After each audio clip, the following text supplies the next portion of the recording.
Hello Libra! Ito yung reading mo for the week ng August 13 to 19. Pero lahat naman ng reading natin dito Libra ay timeless. Kung kailan man makarating sa iyo itong reading na ito, yun yung perfect timing na ma-receive mo yung messages na nandito. Okay, take only what resonates. This is just collective reading kaya hindi lahat makaka-relate dito for sure. Okay, sa love reading, pwedeng ang tinutukoy ng cards ay energy mo, energy ng person mo. Kayo na po ang nakakaalam niyan, hindi ako. And kung gusto niyo po ng private reading ko, dumiretso po kayo nag-iisa official purple teen page. Purple teen na may blue check sa kanan.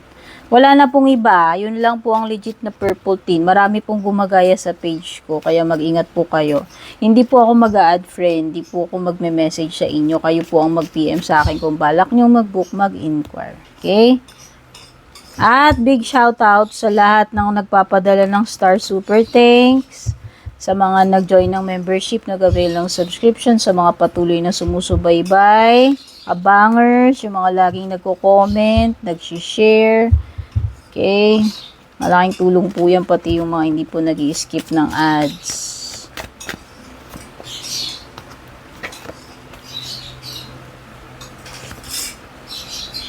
Itignan ko muna yung mga inuugot ko dito sa screen kasi pag may nakahubad, bawal. Ang hirap mag-edit eh. Oh, 'di ba? Pero inuugot ko yarn. Oh, yan, wala naman nakahubad. Awa ng ano. Sa bottom ng deck mo, meron ka ditong 9 of Cups, Libra. Kuha tayo ng oracle card para dito sa ano, sa inyo ni person mo. Okay. So, ang pinaka-overall energy mo, Libra, is the Fool card. Interesting, Libra. I think meron kang, parang something worth exploring for you. Oo. Para sa akin, it's quite entertaining, exciting, ano pa. Baka nakaka-thrill eh. It could be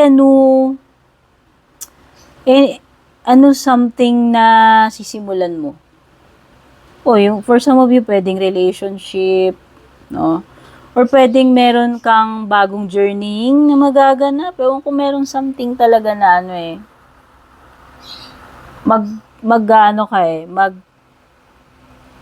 mag-i-invest ka ng time mo, ng energy mo dyan. Oo. At para sa'yo, para kang na-excite dito. Kahit sabihin mo na parang hindi guaranteed kung ano yung kahihinatnan nito eh. Kumbaga natitrill ka dun sa pinaka-idea ng kumbaga, paano ko ba sasabihin yun? Natitrill ka dun sa idea ng come what may. Sige, kung anong mangyari. Parang ganun eh. Parang nasisense ko yung energy mo dito na nakikurious ka, na-excite ka, natitrill ka, adventurous. Parang ganun. Okay? So, feeling ko lang, merong something na i-explore mo, sisimulan mo, magsisimula for you this week. Okay. But, sinasabi ko, walang guarantees to. Yun lang yun. Basta enjoy the experience. Yun lang yun nasisense ko dyan eh. Okay? So, pagdating naman sa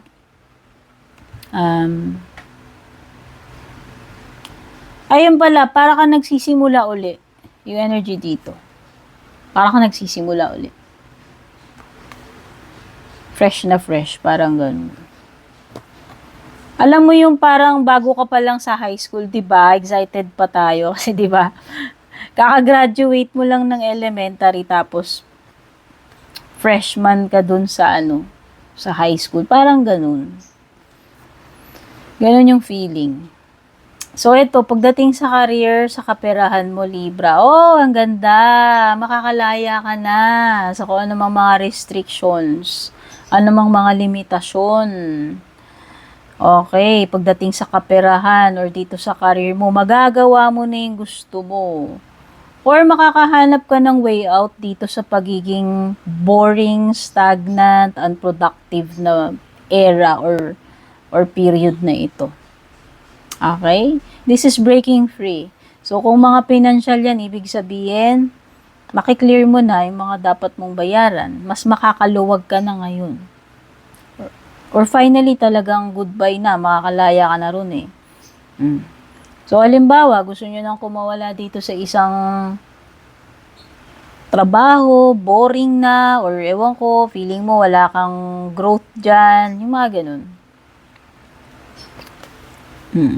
Ito yung parang mau-overcome mo yung mga limitasyon mo eh. Madalas kasi itong si 8 swords. Usually, ito yung mga self-imposed limitations mo, Libra. So, pwedeng yun. Pwedeng doon ka makakalaya. Pag i-apply mo yun when it comes to sa career mo or sa financial mo. So, overall na kabuhayan, pamumuhay mo. So, when it comes to family naman, tsaka sa bahay. Okay. Budget. Una ko naisip. Feeling ko lagari ka, juggling act ka dito. Pwedeng hindi lang isa yung trabaho mo. Baka may sideline ka pa kasi kailangan. Parang ganun. May side hustle pa. So, nagdo-double time eh. Nagdo-double time para lang ma-meet yung ends. To make ends meet. To make ends meet yun, Libra. Para sa pamilya mo, ginagawa mo to. Halimbawa, sa araw, ito yung pinagkakakita mo sa gabi, may ginagawa ka. Parang ganun eh. Alam mo yun?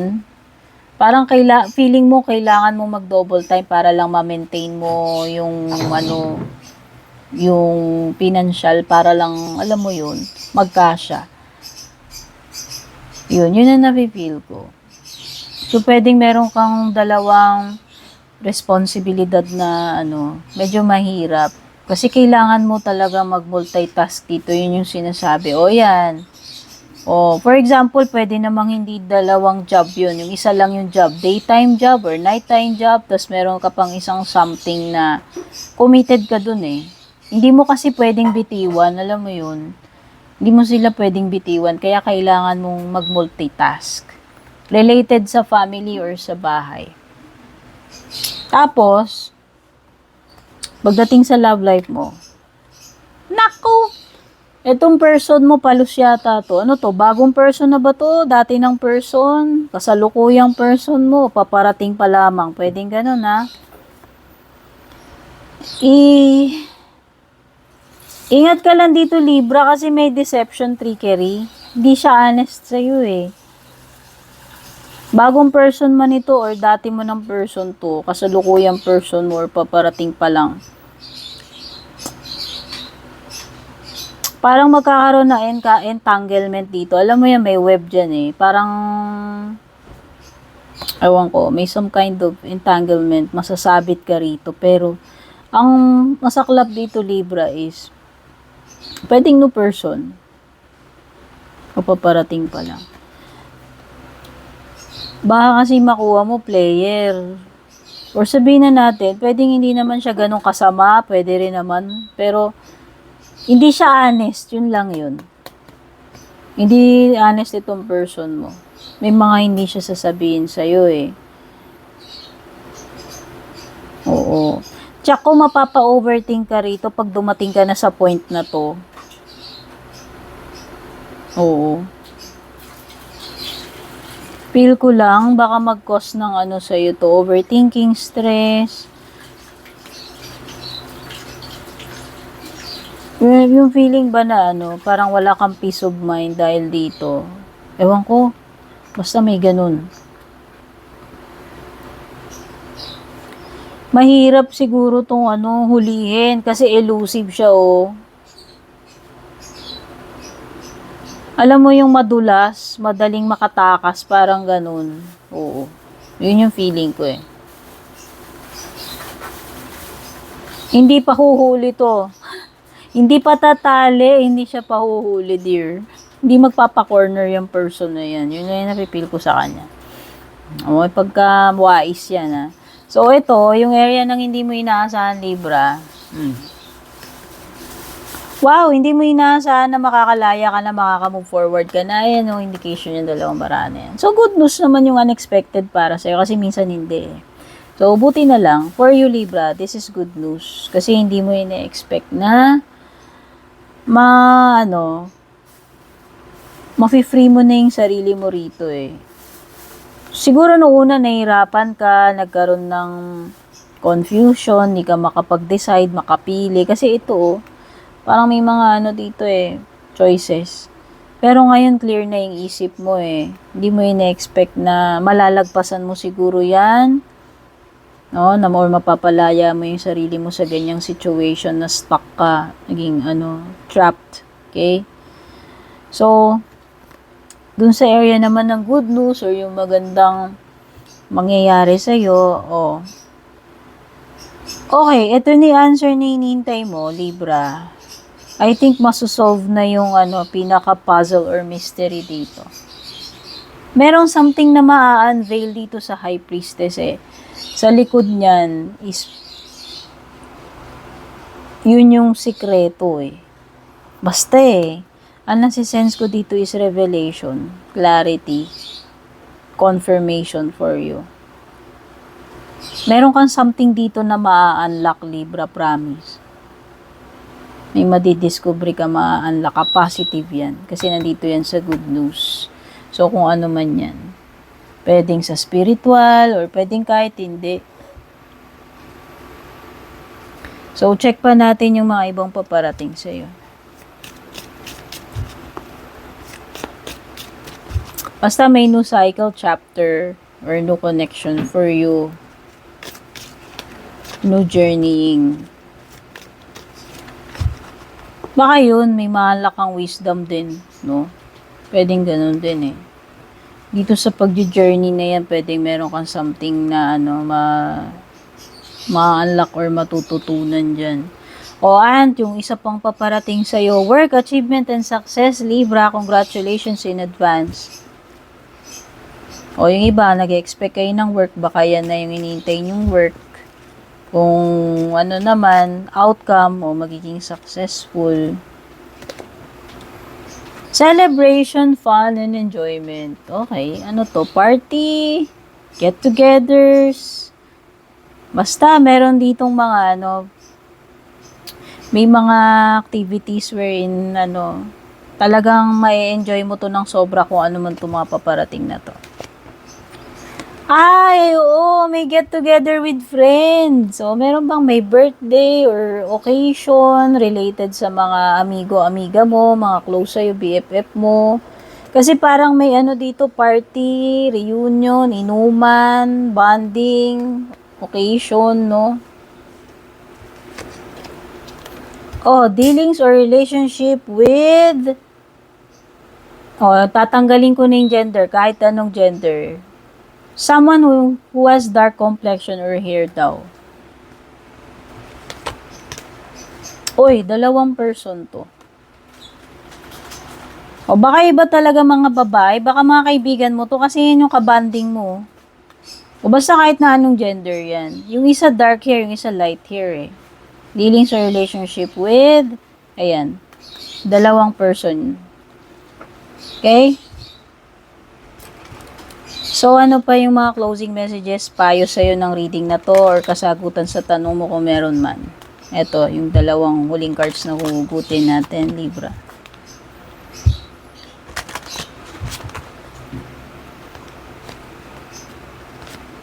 Okay.